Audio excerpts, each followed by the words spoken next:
How to verify bank account on PayPal. Hello everyone, welcome to our channel. Let's see how we can do it.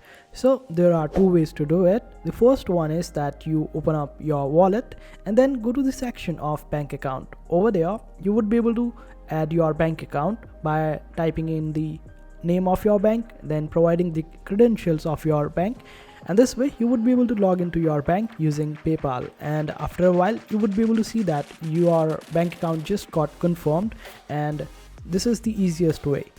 Now for the other way, you would require at least 2 to 3 business days, and only then you would be able to confirm it. And for that you will have to enter your bank details manually, and after that the PayPal will send 2 random small amounts to your bank account, and you have to type those random amounts on PayPal again in order to confirm that your account is the one that received the amount, and this way you would be able to confirm it, and it would take up to 3 business days for it. And in order to do that, you just have to open up your wallet, then go to the bank section that you just added, and after that just type the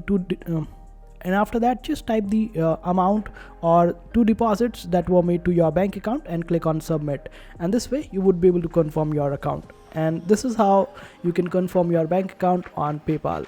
I hope this video was helpful. Make sure to hit that like button and also subscribe to our channel for more helpful videos.